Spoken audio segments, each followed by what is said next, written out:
Hello, everybody. I'm a little too tall on that. Hold on. Wait, there we go. Yeah. Now I'm a little too short. No. What's going on? No, I'm too short. Now I'm a little tall.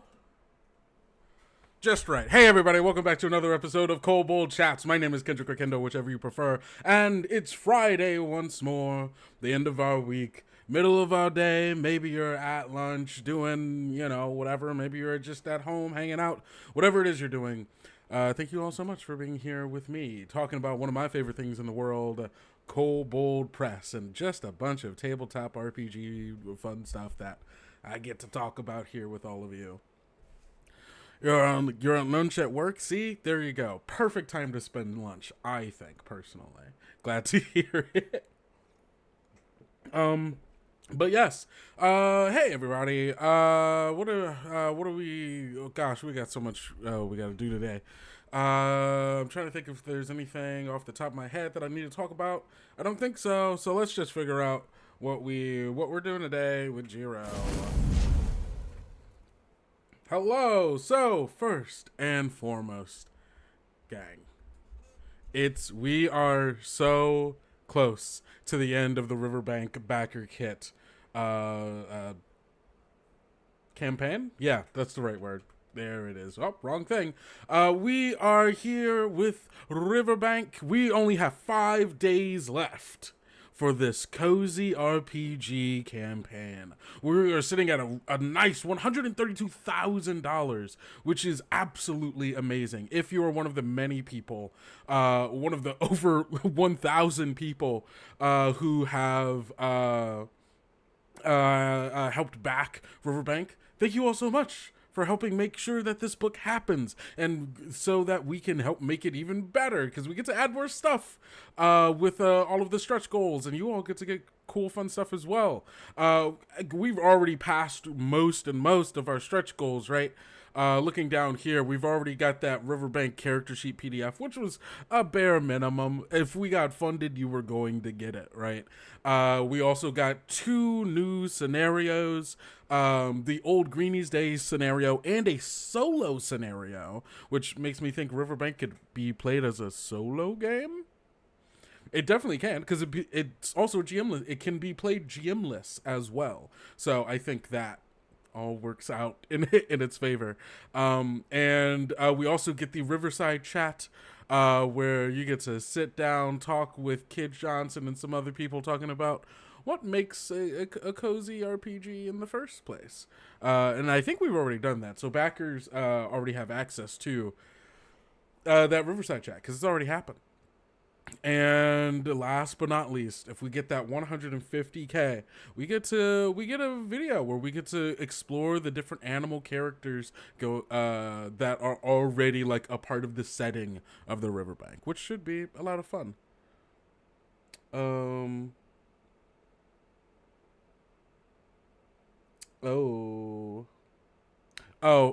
Hey Cassiopeia, sorry. It looks like Nightbot didn't like that the spamming of caps, I think. Hold on, let me see if I can can I just say that this was fine? Oh no, Nightbot, please don't make me have to figure out how to do this right now. How can I just say it was okay? I don't know how to just tell it was okay. I'm sorry. No, I don't want it to be deleted. I don't want those. No, Cassiopeia didn't do anything. They were just excited. Okay, well, I'm gonna figure out what Nightbot's deal is later, but I will say for YouTube at the very least, cap spamming, apparently it doesn't like it. So just be on the lookout for that. I'm sorry that happened. But yeah, so go back RiverBank if you haven't already. There are a bunch of cool add-ons, such as literal tea that you can drink while you're playing the game. Have a nice little tea time with your friends and some RPGs. You could get the RiverBank novel by Kid Johnson, which is, from what I've heard, really amazing. And honestly, I need to read a little bit more, so maybe that's what I'll do, Maybe I'll find a nice little cozy book that I can just chill out, have some tea, sit outside, and read. Honestly, that sounds Sounds kind of good, actually. I think I could use that in my life, so maybe that's what I'll do. If you haven't already gone and backed, I'm gonna just drop the link in here for all of you, so you can go check that out. Yeah, Nightbot is diligent. Let's see. Okay, so yes, that is RiverBank. Next up, hey, so, we have a sale. A terrific sale, if I could say a terrific sale, I will, and I can, so I will. It's a terrific sale where you can get 25% off of your favorites: Kobold Press print books, pawns, map folios, all until May 1st. This does exclude pre-orders, new releases, and wholesale purchases. So there's a bunch of stuff here in the Kobold Press store that are that have been tagged for this. Oops, hold on. Why is it? Huh? Hold on. Oh, I want to make sure that that link's actually going to go to the right place. Okay, it is going to go to the right place. Perfect. Okay. So in here you can find a bunch of stuff tagged. You could get all of the Tales of the Valiant books, including the limited editions, for 25% off. You can get the GM screen. You can get map folios. And this also includes like a bunch of older products as well, right? Like you could get Tome of Heroes. You could get campaign builders. You could get Deep Magic, all for 25% off. There's a bunch of stuff in here that you can get. So please, please, please, take advantage of this amazing sale, because we understand that things are getting more expensive by the day, and there's tragically not a lot anybody has any specific control over. So, hey, we're doing what we can and trying to give you all, the best, the best that we possibly can. So thank you all so much for sticking with us over this difficult time in the board game industry, but just like in general as well. And know that we are here to, try to make sure everybody's still having a good time and being able to play games. Yeah, no, there's definitely like a bunch of there's like, all of the Tales of the Valiant stuff. A lot of people have these. Understandable. We've been trying to get them out the door to get them to you all. But there's also a lot of older products, right? If it's print, we can get it to you, right? Tome of Beast 3, Tome of Beast 3 Layers, Tales from the Shadows, Tome of Heroes. Let's see, let's go even further back. You can get Creature Codex. You can get all of the Kobold guides, which is honestly super sick. I love the Kobold guides, because sometimes I just want to read an essay. Cuddled up with some tea, reading essays outside. So yeah, go check it out. You can see what's listed under there under the sale, and you can check that out. Tangential to the sale, we just started. Hold on, let me go back to the page that I had it at. Yes. So we just,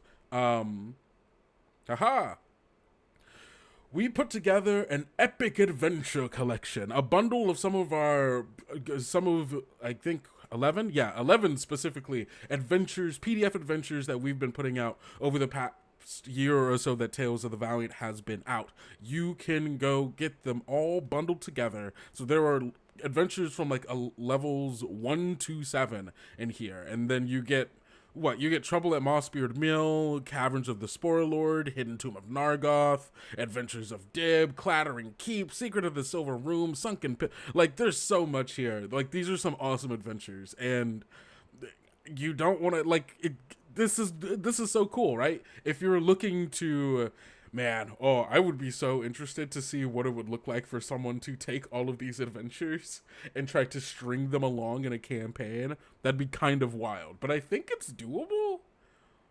I think it could be done. It could probably be done. Can you buy the bundle but subtract out some of the stuff you've already had? Ooh, I don't know the answer to that. That would be a question for our customer service, which you can find over on our website. I don't know. I genuinely do not know. But yeah, they would be more equipped to answer that question than I would.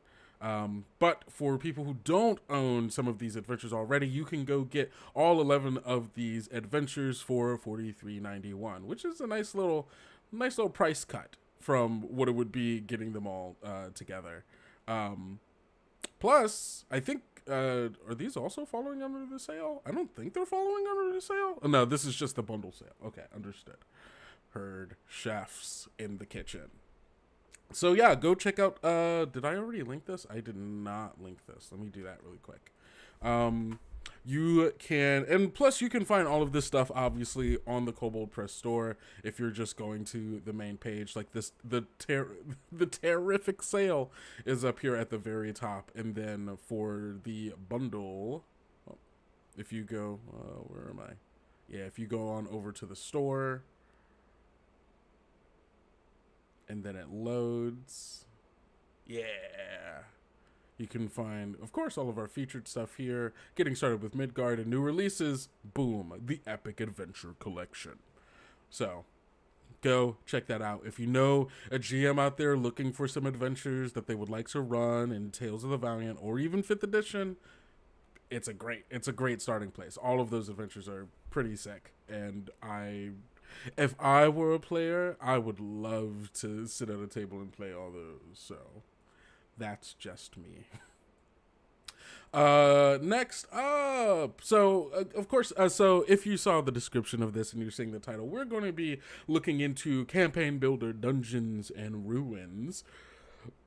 Doing a little look back, you know? We haven't talked about Dungeons and Ruins in a hot second, so I figured, why not? It's a good time to go back and check it out, especially because I haven't checked out the Dungeon Seeds and Dungeons and Ruins, which are like a bunch of different like inspirations and like, hey, if you're looking for like like different kind of like elemental dungeons or different kind of like biologically themed dungeons, like it just gives you like a bunch of different stuff. So I'm excited to check that out and see, hey, what are some of the ideas in there? And can I steal any of them for my own game?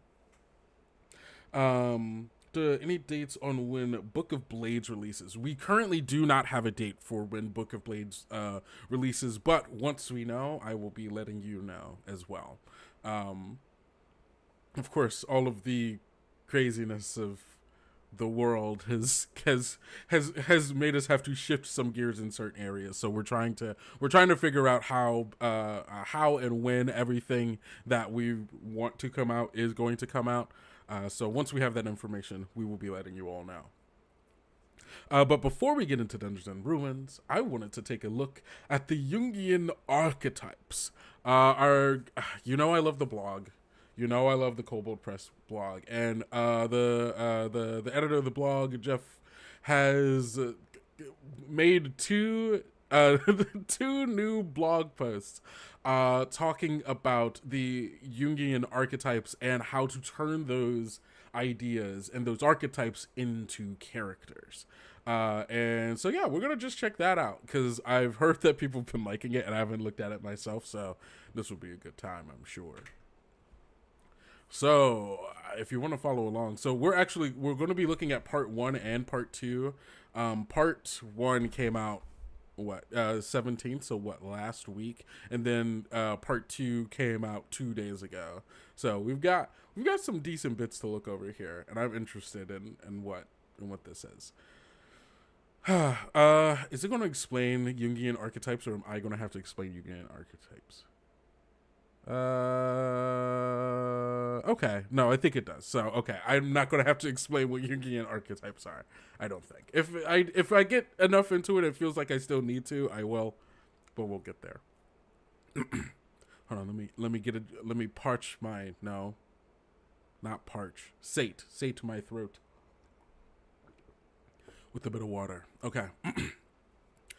A big question in role-playing as a hobby is, how do I not just be me? That's kind of a trick question. You're always you. You can't not be. But you can play with thinking like you're not you. And you might surprise yourself by what you come up with when you're playing. Some people like to imagine their characters as whole, rounded people with thoughts and morals and drives in the same way an actor might prepare for a role. However, this isn't the only way to approach it. Your character is not necessarily a whole-rounded person. A character is someone you create, and by necessity, it's a subset of you. So it's okay for your character to be a little more 2D than you are. It might be better than okay. It might even be just the ticket.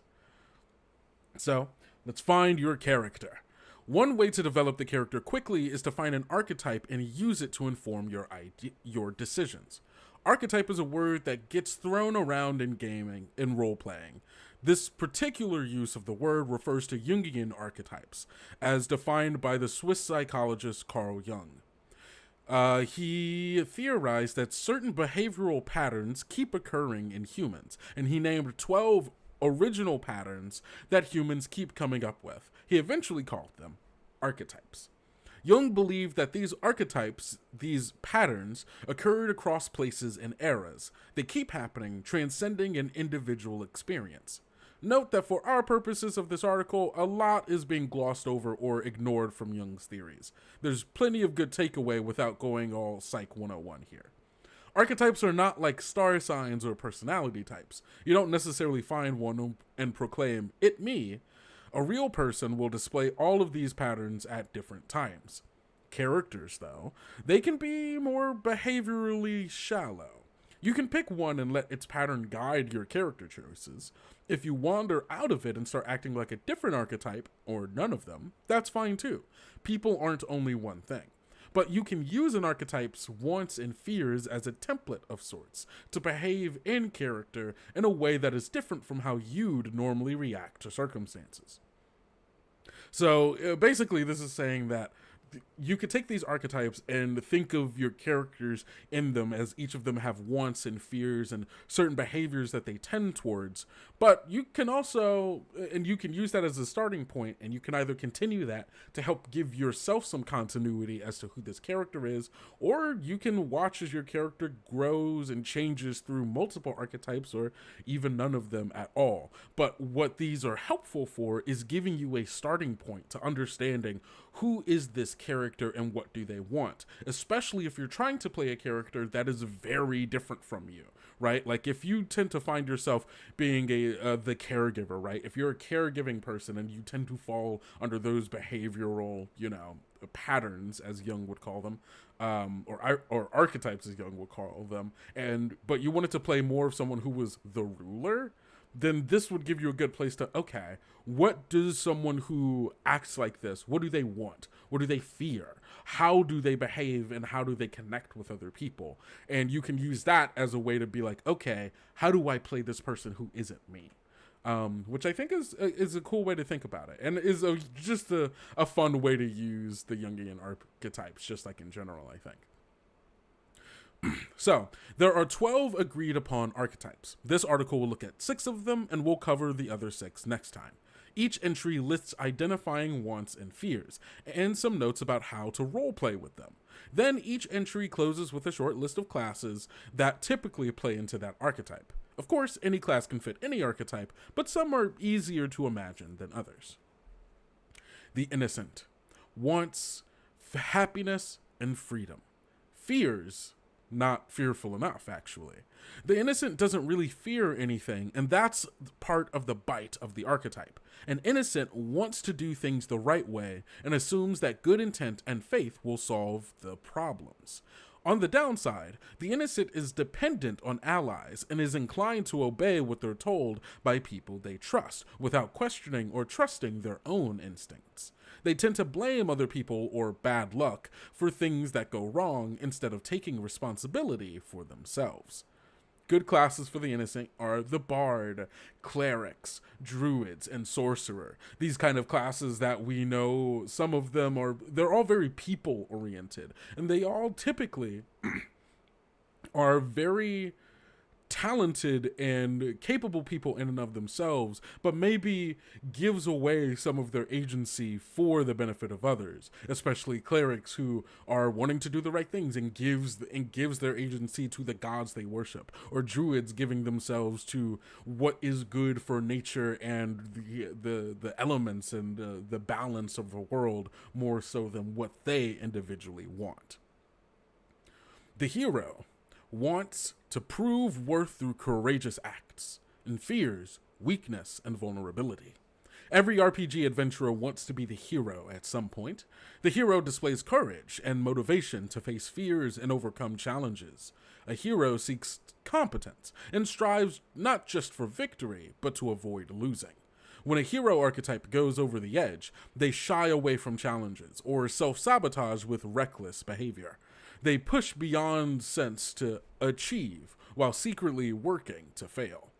Good classes for this are the Barbarian, the Fighter, the Mechanist, the Ranger, or the Rogues. People who do things. People who prefer action over self-introspection over is this the right thing to do necessarily. They hold true to how they feel about the world and how they think things should be enacted, but ultimately what this does is wall themselves away from everyone else and their opinions, because that can potentially create vulnerability and means that maybe they're wrong. The caregiver wants to protect and care for others, fears selfishness and ingratitude. The caregiver takes the caregiver takes care of other people, protecting them from danger. A caregiver feels stronger than the people around them, and they like to give from that strength. They embody acceptance, protection, dedication, and perseverance.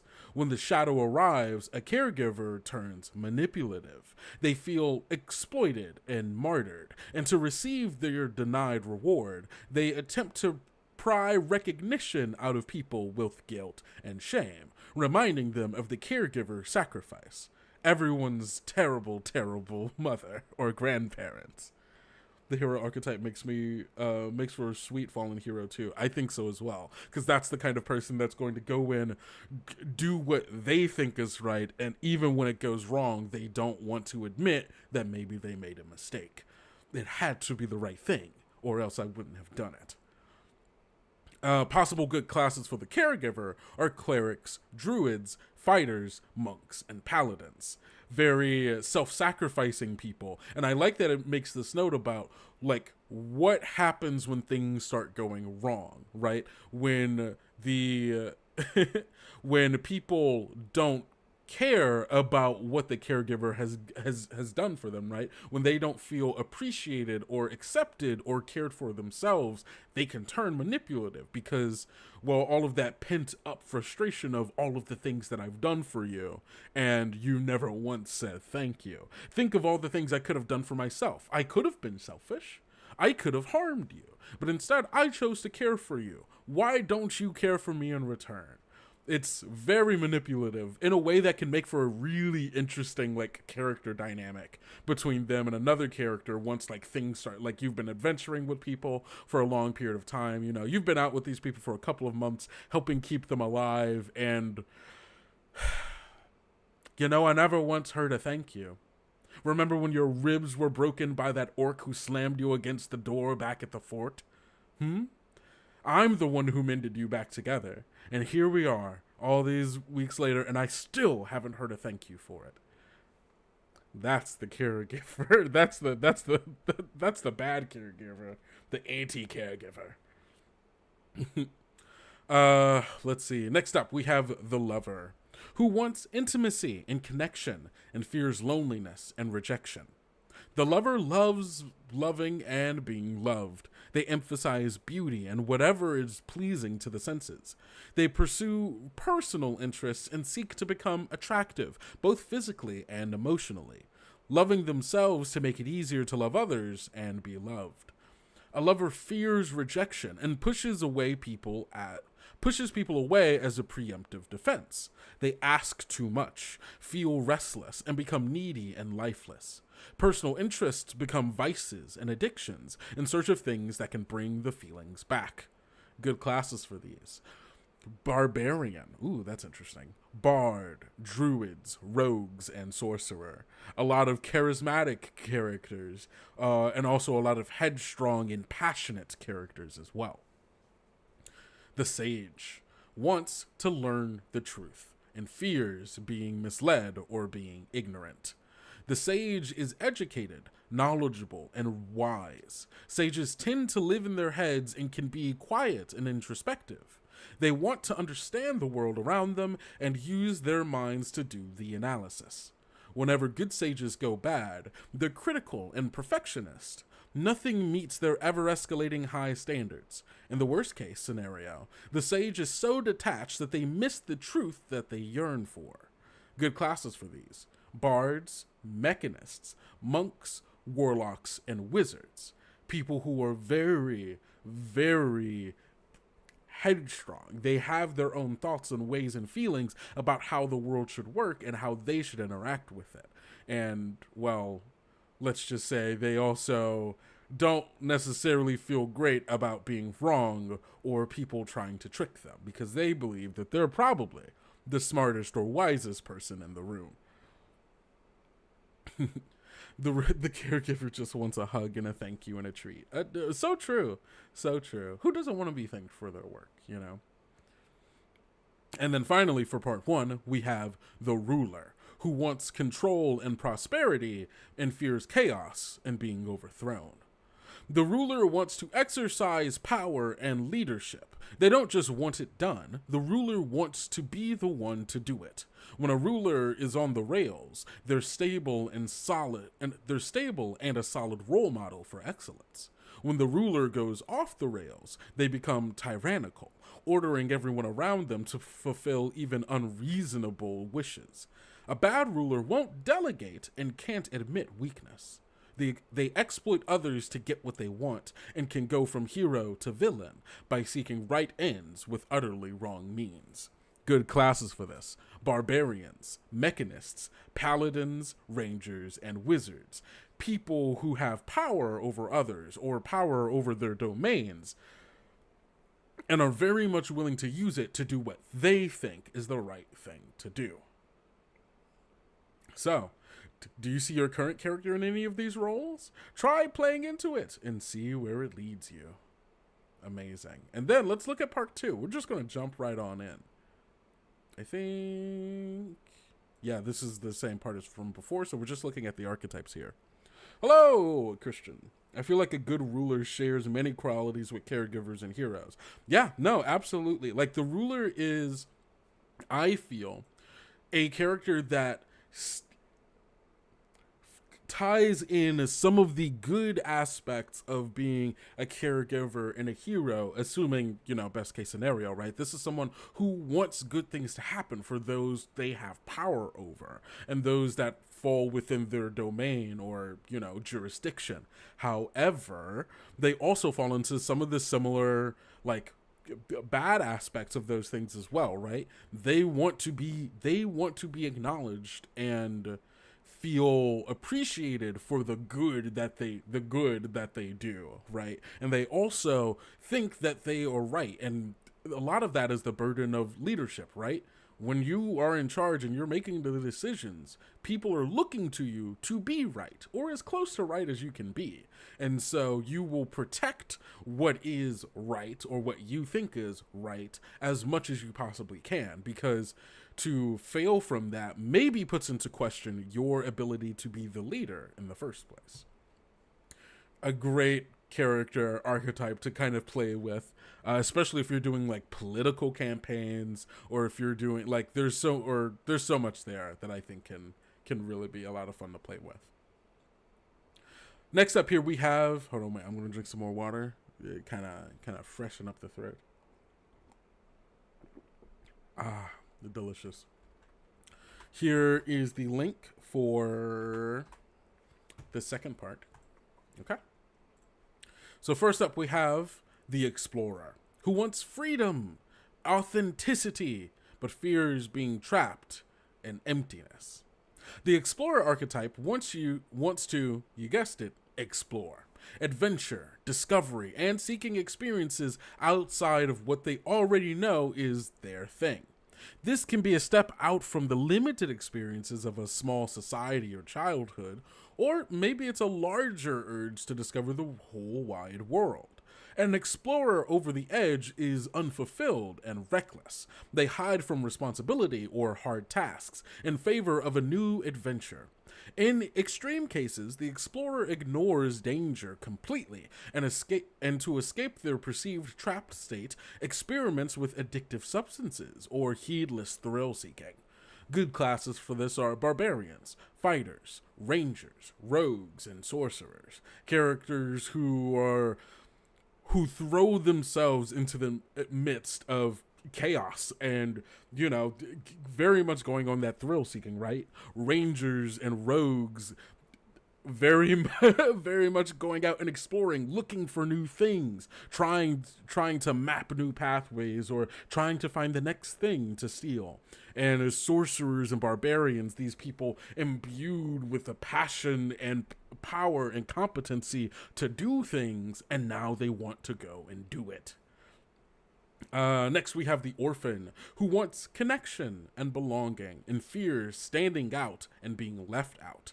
In contrast to some other archetypes, the orphan starts in their fears, reacting to feeling left out and abandoned. They seek connection by being useful and looking for someone to take care of their neglected parts. They want to fit in, and they're good at reading the room and finding a way to harmonize. That harmony can be a mask that the real character hides behind. An orphan's cravings for belonging can lead them to be manipulative and, at the same time, easily manipulated. The prevailing culture, good or bad, is what an orphan risks conforming to, all in the name of getting along. And good classes for these are clerics, monks, rogues, sorcerers, and warlocks, characters who maybe tend to be a bit on the outskirts as far as the cultures and ways in which they live in society and what the broader way of life is for everyone else. They aren't a part of everybody else's, life, culture, and the way that they live. So they have to find ways to harmonize. The rogues have to blend in. Monks have to leave their monastery and figure out what does life look like outside of that monastery.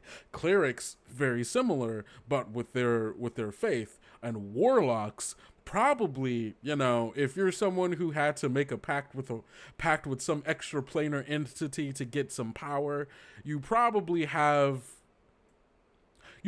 don't have a great support system, is what I'll say.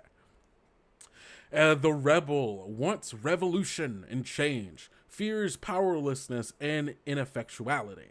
The rebel's defining characteristic here is defiance. They don't like the way things are and want them to change forcefully. In best case scenarios, they force change in systems and organizations that have gone wrong, bringing about a better result. Self-destruction is the end of the line for a rebel gone too far. They fear that their desire to change the situation will be fruitless, and their efforts to make that change will drive a rebel to more extreme measures until they burn out. Good classes for these: clerics, druids, monks, rangers, and warlocks. I think rogues can also fall under here as well. Of course, every class could be any of these, but just off the top of my head, seeing that, I feel like a rogue also potentially falls under rebel here. Next up, we have the creator. Wants to make lasting value and fears mediocrity. The creator is an artist, but more than that, they're a generative being. Mythologically, these are deities and world makers, but for character purposes, they're imaginative, innovative creators. They have an ambition for self-expression and a willingness to embrace new things. The negative aspect of a creator is obsession and perfectionism. A creator gone bad won't accept things that are merely good. Like the downside of the sage, this leads to isolation, rejecting anyone or anything that doesn't live up to their standards. Good classes for these are bards, druids, mechanists, sorcerers, and wizards. The jester wants joy, humor, lightheartedness, and fears boredom or being boring. The jester values happiness and pleasure beyond all other concerns. A jester tries to break down walls and help situations with positive energy, pointing out weakness in unexpected ways to allow other people to shore them up in a safely. The shadows of the jester is the trickster. They use the same tactics of foolishness and inversion, but it's done to harm and shame other people. Lies, manipulation, and crude behavior characterize the trickster as summary of inferior traits. Good classes for these are bards, mechanists, monks, rogues, and wizards. Oh, that's interesting. A monk jester. Huh. That's interesting. I feel like that's the kind of like I'm trying to think of a character in like media that's like I would be like, oh yeah, this is a monk jester.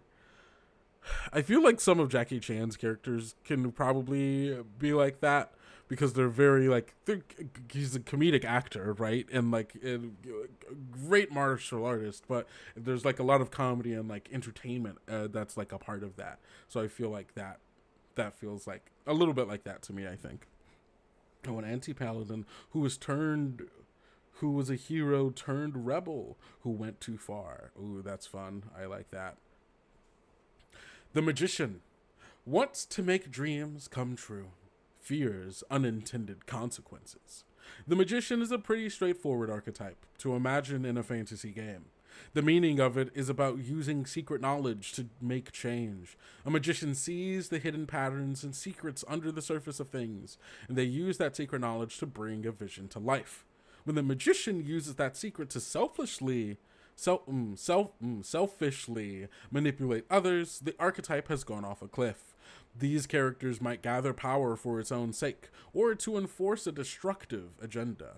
Whatever dream the magician wanted to bring about turns out to have horrible, unforeseen side effects. Good classes for these are the mechanist, paladins, sorcerers, warlocks, and wizards. Yeah, that feels good to me. Do you see your character in any of these? Try playing into it and seeing where it leads you. I love this. I feel like I was playing, it wasn't Tales of the Valiant, I was playing a game of liminal horror recently, and we just finished our campaign. And I feel like that character, his name's Dr. James Dunnington. He's an English professor. And I feel like he's the sage. He's a mixture of the sage and the caregiver, I think. Mostly the sage, because his big thing is like, come on, guys, think. You have to think for yourselves. What is this thing? Come on, think this through before you make a rash decision that's going to get us all killed. And they never listen. They never listen. Wow. Thank you so much, Jeff, for this amazing blog. Honestly, yeah, I like this. I like this a lot. Heck yeah. All right.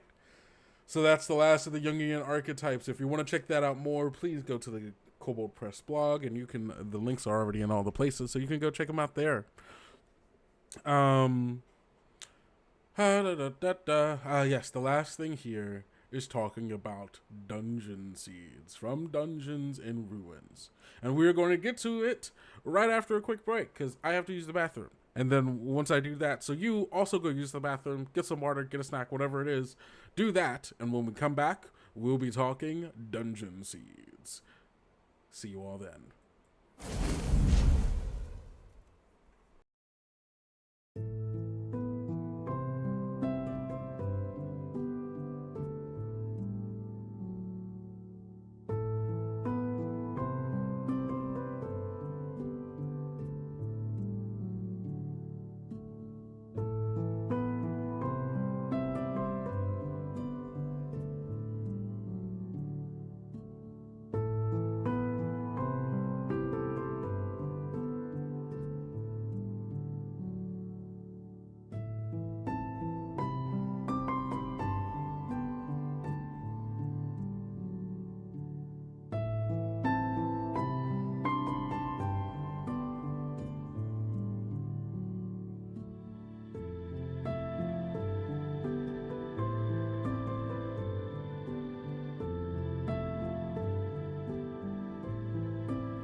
I have returned, everyone. Thank you so much for waiting. I had to use the bathroom and get just a little bit more water. It's always good to stay hydrated. So, oh, sorry. Dropped something. All right, so what are we doing next? We're talking campaign builder, Dungeons and Ruins, specifically looking at the dungeon seeds. Let's pull it up. So, dungeon seeds are a part of, what chapter is this? Chapter 3, Dungeons and Ruins, of course. What else would it be? So,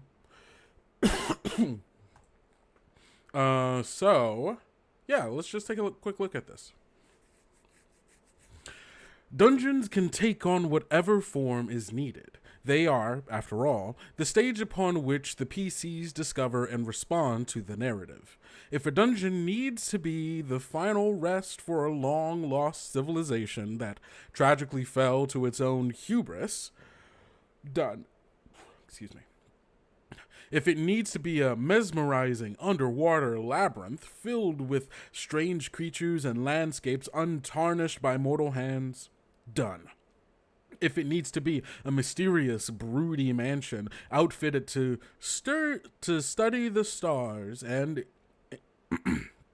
in which secrets are slowly revealed that promise debilitating madness on the back of profound universal truth, done. And from there, the adventure steadily unfolds. The dungeon seeds provided here are intended to serve as both as a framework for tailoring adventures to the needs of the campaign and players, and as inspiration for countless forays into the unknown. So these dungeon seeds come in several varieties, and they're all labeled under like the different type of seed they are. So we have bio dungeons. Hold on, wait, let me zoom out so it's easier for me to scroll through. So we've got bio dungeons. We've got elemental dungeons. We have fiendish dungeons. We have houses of the dead. Lost ruins. Let's see. Are these all ruins? Oh, these are. Oh man, and then there's just rules for how to create ruins. That's cool. Sites of power. And each of these have their own. Oh, that's so cool. Yeah, each of these have like different additional stuff under like, hey, okay, we're looking at sites of power. Well, what are the subterranean sites? Boom. Okay, here are the different kinds of environmental stuff that can happen in a subterranean site, and then here's some additional like traps, hazards, and stuff that can be in there as well, which I think is cool. All right, so I think we're just gonna read one from each of these. I think that will give us a good feel of how these are supposed to work. So for the first one, we're going to go bio dungeons. A bio dungeon presents a habitable environment that has either developed within a living system, which might be a single creature or a colony of creatures, or somehow incorporated biological material into its construction. Perhaps it's the interlocking megastructures created from the growth of coral or fungus, whether by instinct or intelligent design on the part of the creature or by outside intelligence. Or perhaps it's built by others within the corpse of a colossal creature, or maybe it's still alive. It is marked by walls and structures built from non-standard building materials, likely of animal or plant origin, and some or all of it is considered alive, or at least was once. Special consideration should be given to the living dungeon's ongoing biological or magical needs, assuming it still lives, and to what type of symbiotic relationship it holds with those that inhabit it, such as parasitism, commensalism, or mutualism. I'm not familiar with commensalism.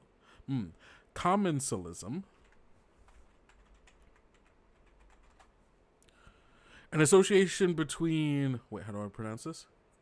Commensalism, an association between two organisms in which one benefits and the other derives neither benefit nor harm. Oh, so one of them is getting something and then the other one's just like vibing.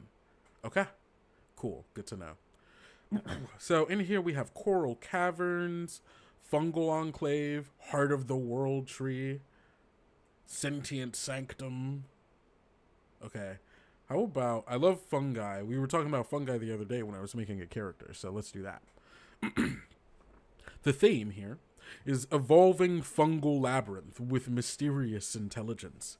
The setting, the labyrinthine tunnels are formed completely by the flesh of the mycelia and countless interconnected fruiting bodies of a massive fungus. There is a near constant change in the layout as tunnels merge and divert. Towering mushrooms bloom overnight into spires and more specialized features, and mycelium strands maintain the space, reclaiming all organic remains and sequestering anything else. A delicate mix of earthy fragrances pervade the space along with the subtle glow of bioluminescence. Shimmering spore clouds drift on the air, and the surfaces have a soft, rubbery consistency. Though somewhat fragile, any damage is quickly filled in with a jelly-like substance, creating beds prime for fresh growth. Ooh, I love this. The environment. And this is where we're getting some of these like environmental hazards, which is cool. The following threat represents one of the possible ongoing environmental conditions in this dungeon. Spore storm. A sudden spore plumes of drifting spore clouds can trigger hallucinations that disorient and confuse the living, making navigation challenging and hastening their demise, and further contributing to the Enclave's sustenance. Encounters. The following encounters represent specific interactions PCs might have in this dungeon. Ascendance capsules. A chamber contains a magical capsules that, when consumed, allow for communion with fungal enclave and grant temporary fungal abilities, such as spore release or mycelial transportation, which might be helpful to the PCs. Mycelial surge. The ubiquitous fungal mycelium, which typically runs out of sight just beneath the surfaces, can rapidly extrude to form attacking limbs or barriers. They might also bring other defenses or offenses to bear, such as poisonous secretions or explosive spore releases. And finally, a symbiotic grove. A hidden chamber reveals a strange symbiotic relationship between the fungal enclave and the other denizens. Ooh. This reminds me of in Baldur's Gate 3, like going into the Underdark and like dealing with all of the oh no, what are they called? The mushroom people. The fungal folk. I can't remember what their names are in D&D. Dang, I can't remember. Someone else remembers. Please let me know, because I have forgotten, it would seem. So that's the fungal enclave. And let's see, what do we got next? So next here we have elemental dungeons, which include, so an elemental dungeon is somehow fed and likely created by the ever-churning primordial energies of the one or more of the elemental planes. They are often found on one of the elemental planes or at the rifts in coterminous zones within the other planes. In the case of multiple sources, they might exist in harmonious mixing, such as elemental earth and water feeding a dungeon exemplified by mud, or they might largely retain their independence, maintaining their more singular personalities, as it were. And here, so some of these are like mixtures of the elements, which I think is cool. So like there's Blue Lagoon, which is earth and water. The Citadel of Elemental Convergence. Oh, that's sick. That's a cool name for a dungeon. Or any place, really. We have Crystal Caverns, which are earth. Entropic Nexus, which is void. The Eternal Ember Sanctum, which is fire. There's the Firestorm Caldera, air and fire. The Infernal Forge, lots of fire ones. Quicksand Catacombs, that's earth. The Reef Caverns is water. Sky Gardens are air. The Tempest Heights are also air. I want to know about the Blue Lagoon. Blue Lagoon. Theme: vibrant aquatic haven full of life, rimmed by crystals. Setting: the crystalline waters of this serene lagoon are surrounded by reflective geodes, and small islands dot its surface, many free-floating. Crystalline growths appear to take on the role similar to coral, creating spectacular geometric reefs and teeming with life forms that seem to take on similar aspects. The waters are calm, and the space is filled with the gentle sound of lapping waves and the iridescent glow of underwater crystals. The environment. The following threats represent one of the possible ongoing environmental conditions in the dungeon. Crystalline terrain. The surrounding geodes and the shores of the islands are ragged and can cut deeply into the flesh of those that move recklessly. You're going to be making some saves to not just get cut up along the ground and the walls and everything. Encounters. The following encounters represent specific interactions PCs might have in the dungeon, such as the Crystal Sphinx's riddle. A sphinx made of enchanted crystal represents a riddle, allowing passage only to those who solve it. The nymph's reflection. A water nymph seeks companionship, offering guidance and protection in exchange for a promise of return. Making promises with nymphs, huh? I wouldn't do that. Not me. Wouldn't be so foolish. And then Siren Song. Evil aquatic creatures attempt to lure prey into ambushes with their enchanted songs. The Blue Lagoon. Terrible, evil place. Never go. But also, so cool. I'm getting so many ideas just reading through, like, oh man, what does this place look like? What could be going down? Let's see. So that was Elemental. Next up we have Fiendish Dungeons.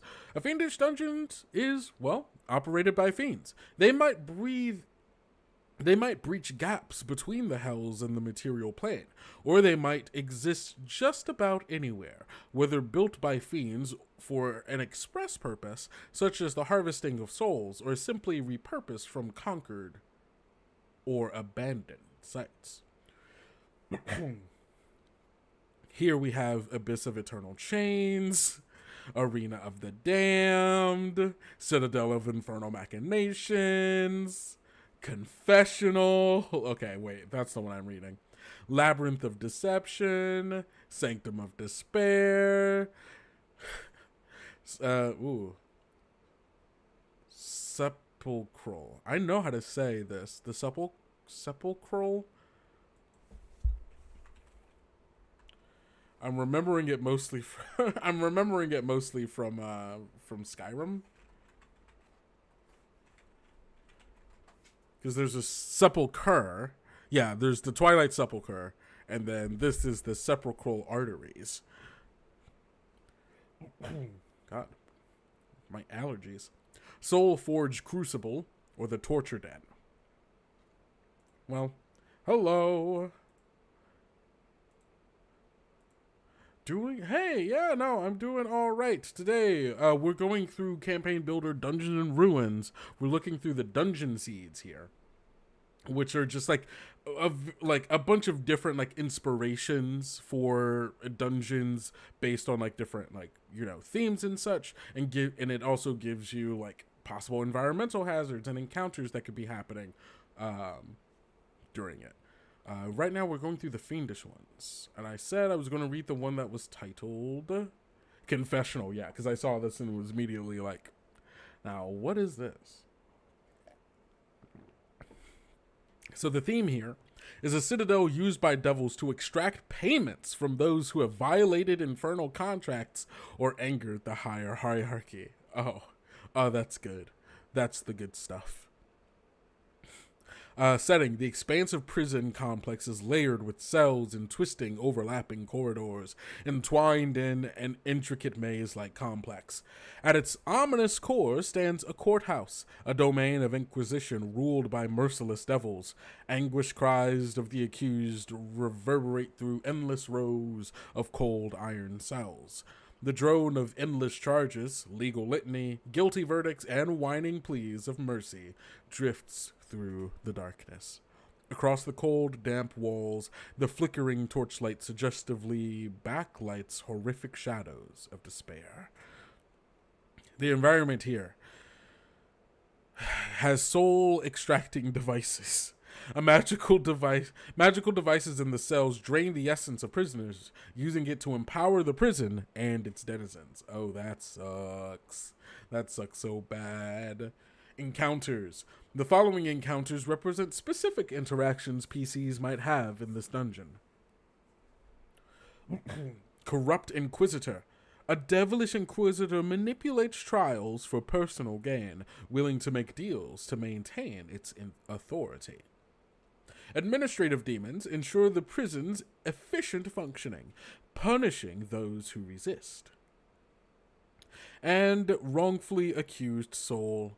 An innocent soul seeks liberation and offers secrets of the prison in return. Or at least they say they're innocent. Last dungeon I used was a battle map I found off search that was the innards of a gargantuan-sized creature. It was cool and fun to run. Combined it with an idea Dungeon Dad gave about a reef giant bachelorette event. That's so cool. That's actually like an idea like that definitely falls under the sentient dungeon or the bio dungeons. Yeah, that was in here. That like sometimes are made out of things. I love a dungeon that's just like inside of a creature. I think that's like I'm remembering my time playing Ocarina of Time and going through Lord Jabu Jabu, and it's such a weird, terrible dungeon, but it's also so cool and fun when you start thinking about like how its insides work and like, it's just great. So those were the fiendish ones. Next we have the Houses of the Dead. Houses of the Dead can be found almost anywhere, from cemeteries within city limits to storied mausoleums or ancestral estates to ancient tombs and necropolises of long-dead peoples.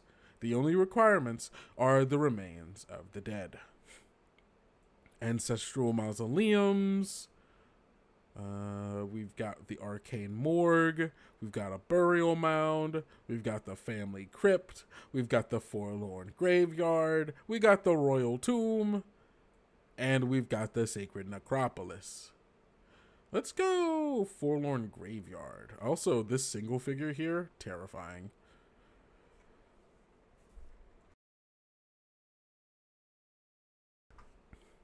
Terrifying. All right, so the theme, a rural graveyard, old and untended. Rows of weathered gravestones stretch for at least a quarter mile in all directions. Most tangled and overgrown thickets, a small copse of blackthorn trees marks its center. Brittle bones lie strewn near the broken timbers of long ransacked caskets by a few open graves that are rapidly filling with dead leaves. The rustling of which in the breeze mingles with the tolls of distant church bells. Very spooky. And its environment has haunted monuments. Restless spirits make a nuisance of themselves by ridiculing or scaring the living, or upending pots, but they never fully manifest. And then encounters. We've got grave robbers. Startled grave robbers protect their livelihood, at least to a point. Reanimated corpses. Some disturbed remains find a renewed foothold in the mortal world, reanimating in a bold mockery of the living. And then spectral guide. A guardian spirit offers insights to local history, either aiding or hindering intruders. Yeah. And then next up we have Lost Ruins, and then I think there's one more after that. Sites of Power, yeah. Okay, so let's get Lost Ruins. Oh, wait. There he is. Lost Ruins are like a unique setting sequestered somewhere out of the way within the game world, where they are potentially free of all design constraints.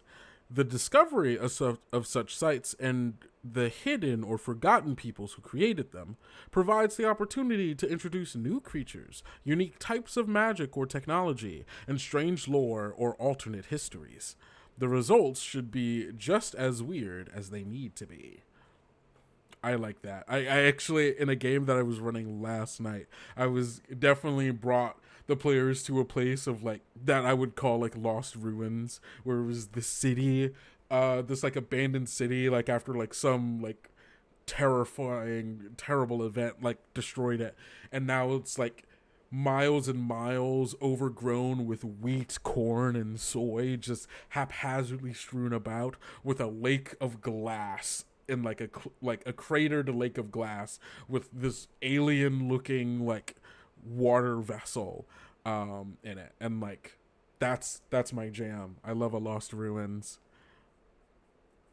So here we have Bloodfen Citadel, Crystal Spire, a Haven, Hollow Court. Ooh, that one looks fun.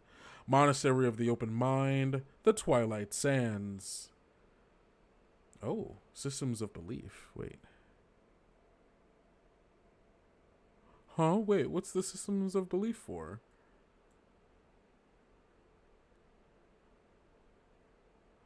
I need to know. I want to know. What are the Systems of Belief for? Is it for creating ruins?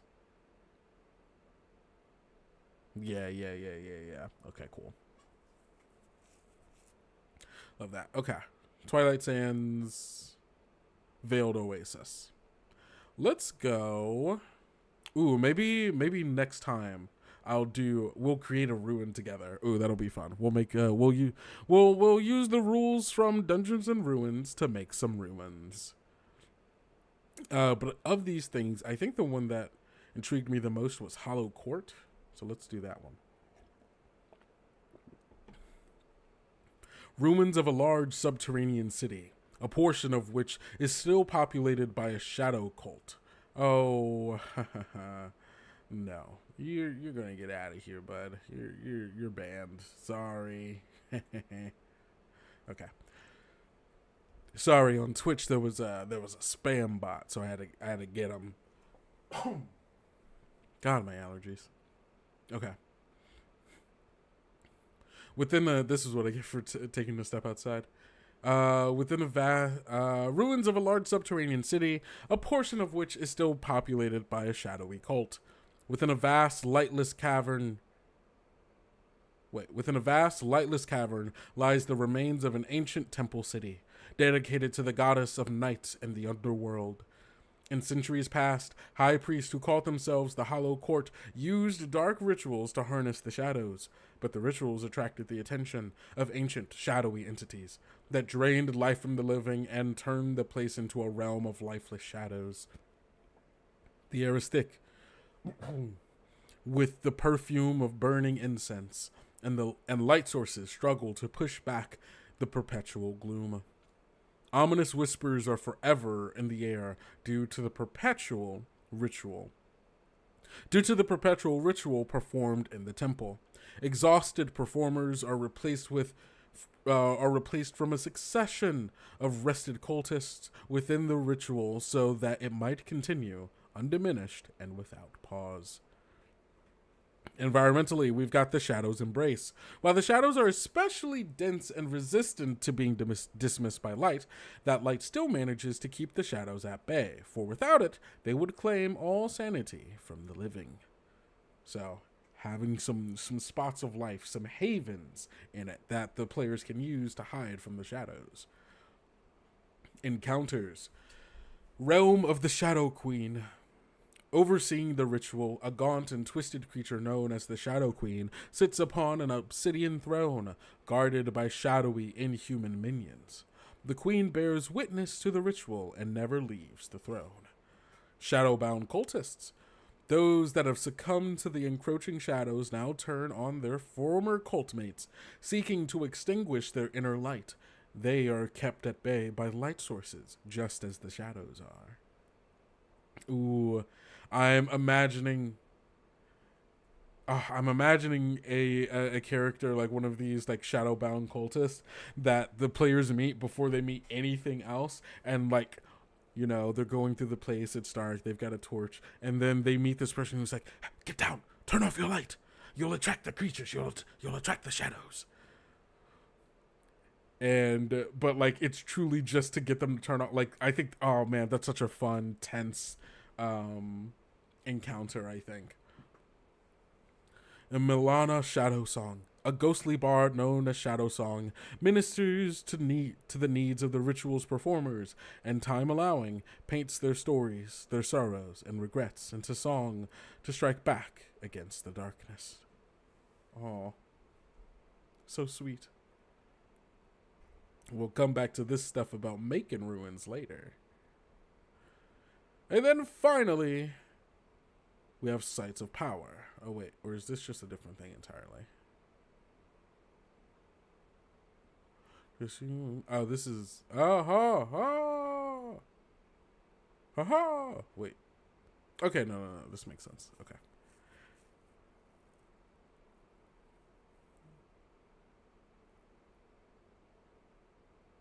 Is this... Wait.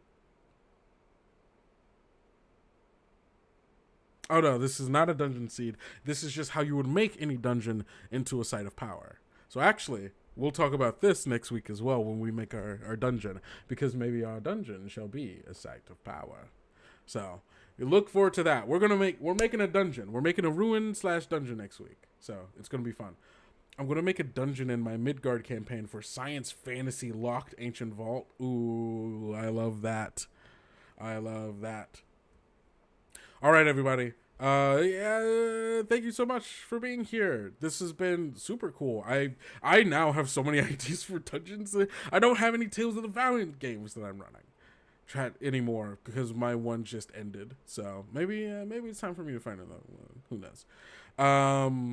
But yeah, now I want to make some dungeons. So that's what we're doing next week. We're making dungeons. Get on over here.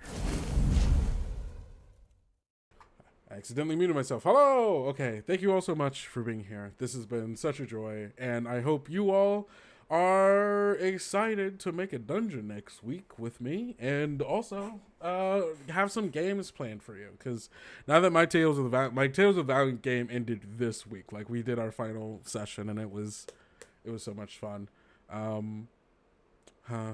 So yeah, go out, have some games for me. And I hope you all have a great weekend. You know, we'll be back next week with some more Kobold Press news. And I think, do we have any? I might have some stuff that I'm announcing next week, so we'll see. But other than that, keep an eye on our socials. You can follow us everywhere at Kobold Press or at Kobold Official. I think somewhere it might be YouTube. So Kobold Press. And yeah, that's all I got for you. So don't forget to go out, be bold, be brave, be valiant. And I will see you next week.